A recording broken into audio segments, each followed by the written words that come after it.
جب تک ضمیر کے خریدار موجود رہیں گے اور ان کے پاس اختیارات جو ہے وہ ان لمیٹڈ رہیں گے تو پھر کمزور لوگ جو ہیں وہ شاید ضمیر بیچنے پہ مجبور ہوتے رہیں.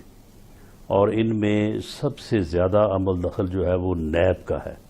نیب کی مخالفت جو ہے وہ کوئی کرپشن یا جو بیانیہ گورنمنٹ کا ہے کہ یہ جو ہر وقت راگ الاپتے ہیں وہ اس لیے نہیں ہے. گورنمنٹ کے ہاتھ میں نیب ایک ایسا ہتھیار ہے کہ جو لوگوں کو ضمیر بیچنے اپنی پارٹیوں سے وفاداری تبدیل کرنے کے لیے استعمال کیا جاتا ہے. اب آ جائیں آپ کل کے اوپر. کل دیکھیں اس میں میں اپنی پارٹی کے متعلق اور خاص طور پہ قومی اسمبلی کے متعلق یہ کہہ سکتا ہوں کہ ہمارے 5 ممبر جو تھے وہ ووٹ نہیں ڈال سکے.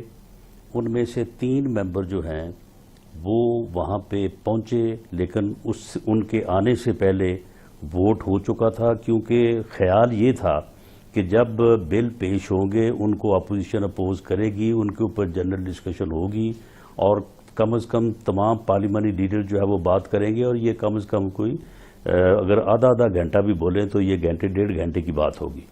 لیکن انہوں نے جو ہے وہ ووٹنگ کا مرحلہ جو ہے وہ ٹھیک 10 منٹ بعد جو ہے وہ شروع بھی کر دیا، اور اس کے بعد جو ہے وہ تقریباً 15 منٹ بعد جب وہ ختم ہوا اور جو کاؤنٹ انہوں نے کیا اس کاؤنٹ کے اوپر بھی ہماری سیریس ریزرویشن ہے.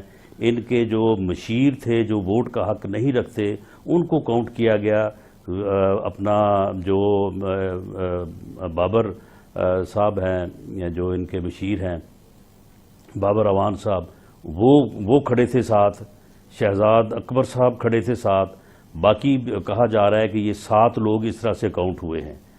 تو 2 لوگ جو ہیں وہ ہمارے باوجود یہ ایک ہمارے ممبر جو ہے وہ کینسر کے پیشنٹ ہیں اور ایک بیرون ملک ہیں. چیئرمین سینٹ کا جو ووٹ آف نو کانفیڈنس کے موقع پہ جو ایکسپیرینس ہوا تھا اور اس پہ عہد بھی ہوا تھا، شہباز صاحب نے بھی کیا تھا، بلاول صاحب نے بھی کیا تھا کہ ان لوگوں کو آئیڈینٹیفائی کریں گے، ان کو ہم لوگوں کے سامنے ان کے نام کو وہ کریں گے تاکہ لوگ جو ہیں وہ ایکسپوز ہو جائیں. تو وہ عمل نہیں ہوا. اور پھر اب کل بڑا یہ نازک مرحلہ تھا، تو یہ تو پھر آپ کو انشور کرنا تھا کہ کوئی اگر وہاں ہے تو وہ 1 گھنٹے دیر سے نہ آئے، وہ وقت پر آئے، اور جس وقت اجلاس شروع ہو رہا ہے وہ وہاں پہ موجود ہو. تو یہ پھر آپ کے لحاظ سے مینج نہیں ہوئے نا آپ کے ممبرز، آپ کے بھی اور پیپلز پارٹی کے بھی.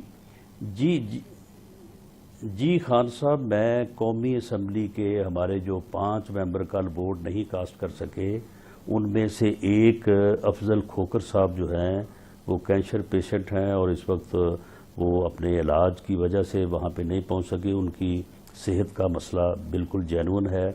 ایک احسان الحق باجوہ دبئی میں ہیں، ان کے خلاف یہاں پہ مقدمات درج ہیں، نیب انکوائری کر رہی ہے. وہ جب اگر آئے تو وہ سمجھتے ہیں کہ مجھے اریسٹ کر لیا جائے گا.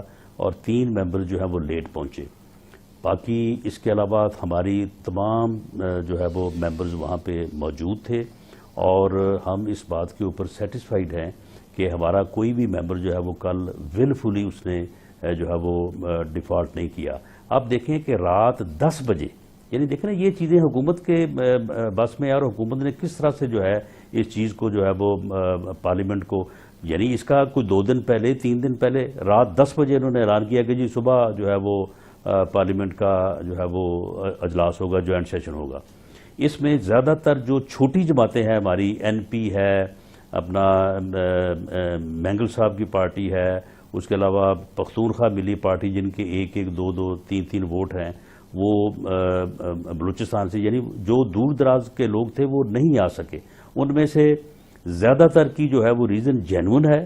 لیکن اگر اس میں سے کسی کو نیب کا نوٹس آیا ہوا ہے یا کسی کو آنے کی جو ہے وہ فکر ہے تو اس میں ہو سکتا ہے کہ کوئی آدمی جو ہے وہ اس چیز میں بھی جو ہے وہ انوالو ہو یا انڈر تھریٹ ہو. جو تکلیف دہ صورتحال نیب کے حوالے سے یہ وہ تو جو معاملات آپ کے ساتھ گزرے ہیں یا جن کو آپ فیس کر رہے ہیں، تو آپ بھی تو بہرحال ایک کاسٹ پے کر رہے ہیں نا. اور اگر آپ کے ساتھ ہی آپ کہتے ہیں کسی کو نیب کی نوٹس ہے یا کسی کی انکوائری ہے تو اس میں جو ہے وہ اس میں آپ کو وہ اس سے معاملے سے علیحدہ ہو گیا تو وہ اس کا ایکسکیوز تو نہیں ہے نا. میرے اوپر جو ہے وہ 15 کلو ہیروئن انہوں نے نہیں وہ میں عرض کر رہا ہوں، میں اچھی طرح سے جانتا ہوں، ہم یہاں بہت اس کا ذکر کرتے رہے ہیں. میں تو کہہ رہا ہوں جتنی تکلیف سے آپ گزرے ہیں یا جو آپ پہ مسائل ہیں وہ دوسروں پہ نہیں ہے، مگر آپ بھی تو کھڑے ہیں نا. مجھے یہ بتائیں کہ کتنے لوگ جو ہیں یہ کاسٹ پے کر سکتے ہیں، اور کیا اس ملک میں اپنی پارٹی سے وفاداری کرنا، اصولوں کی سیاست کرنا، لوٹا نہ بننا، اس کی یہ اتنی بڑی کاسٹ ہے؟ اب اتنی بڑی کاسٹ کے اوپر اگر آپ سمجھتے ہیں کہ لوگوں کو جو ہے وہ سٹینڈ کرنا چاہیے، تو پھر میرا نہیں خیال ہے کہ پھر بہت زیادہ لوگ کر سکیں گے. ہو سکتا ہے کہ کچھ لوگ جو ہیں وہ اس میں کمزور بھی پڑ جائیں، لیکن بات یہ ہے کہ اتنی بڑی کاسٹ کا تقاضا کیوں کیا جائے؟ لیکن خان صاحب پھر کیا ہوگا؟ اب مثال کے طور پہ 20 ستمبر کو آل پارٹیز کانفرنس ہو رہی ہے، اس سے پہلے بھی کئی بار اس طرح کا اپوزیشن جماعتوں کا اجتماع ہوتا رہا ہے، پھر اس سے توقعات ہوتی ہیں، پھر اس میں اعلانات ہوتے ہیں، اور پھر اس سے جو ایک ماحول جو ہے وہ بنتا ہے. اب کیا ہونے والا ہے 20 ستمبر کو آپ کے خیال میں؟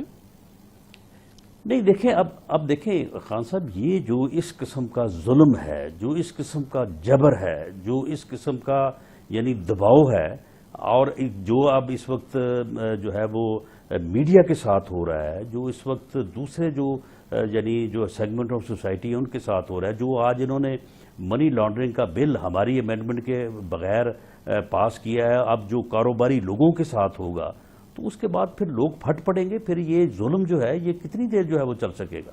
یہ 22 کروڑ کا ملک ہے، یہ کوئی 2-2.5 ملین کا ملک تو نہیں ہے کہ اس طرح سے اس کے اوپر آپ ظلم کرتے رہیں گے اور لوگ جو ہیں وہ ظلم اسی طرح سے برداشت کرتے رہیں گے. یہ بڑی مشکل صورتحال ہے. بہت بہت شکریہ جناب رانا ثناء اللہ خان صاحب ہمارے ساتھ موجود تھے.